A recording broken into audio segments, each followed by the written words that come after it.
कई बार ऐसा देखा गया है कि किसी बड़ी दुर्घटना या शोक समाचार के बाद कुछ व्यक्तियों की याददाश्त खो जाती है। वह व्यक्ति अपने अतीत को भूल जाता है, अपने सगे संबंधी और मित्रों को भूल जाता है, यहाँ तक कि वो अपना नाम तक भूल जाता है। मनोविज्ञान में इस रोग को स्मृति लोप यानी एमनेसिया कहते हैं। स्मृति लोप या याददाश्त का चला जाना कई कारणों से हो जाता है। मस्तिष्क में चोट लगना, मानसिक आघात या सदमा, बहुत अधिक थकान, दबाव का प्रभाव, मस्तिष्क का शल्य चिकित्सा, मनोवैज्ञानिक प्रक्रिया, वृद्धावस्था, शराब के प्रभाव आदि कुछ ऐसे कारण हैं जिनसे याददाश्त कम हो सकती है या खो सकती है। याददाश्त खोने का कारण चाहे कुछ भी हो, लेकिन मस्तिष्क में होने वाला प्रभाव लगभग एक सा ही होता है।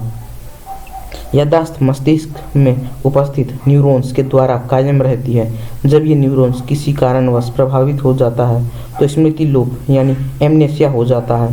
न्यूरॉन्स मस्तिष्क के सभी हिस्सों में होते हैं, अलग अलग समय की बातों का रिकॉर्ड रखते हैं। जिस हिस्से के न्यूरॉन्स प्रभावित होते हैं उसी हिस्से की याददाश्त समाप्त हो जाती है।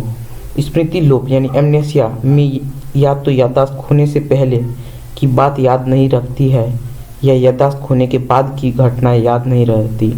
स्मृति लोप यानी एमनेसिया कुछ हफ्ते तक, महीनों और वर्षों तक भी रह सकते हैं। कुछ ऐसे भी व्यक्ति देखे गए हैं जिनकी जीवन भर के लिए याददाश्त चली जाती है। जब आदमी की याददाश्त वापस आती है तो भूली हुई सभी बातें याद आ जाती है। वास्तव में याददाश्त वापस आने का मतलब है कि प्रभावित न्यूरॉन्स ठीक हो गए हैं। लेकिन एक बात निश्चित है कि याददाश्त वापस आ जाने पर भी कुछ न कुछ प्रभाव मस्तिष्क पर अवश्य रह जाता है, जिनसे याददाश्त छिन्न हो जाते हैं। याददाश्त खो जाने पर मनोचिकित्सकों की सहायता तुरंत लिया जाना अति आवश्यक है। याददाश्त कम होने आमतौर पर वृद्धावस्था के कारण होते हैं। कभी कभी peptic ulcer, high blood pressure या दम की बीमारी के कारण भी याददाश्त कमज़ोर हो जाती है।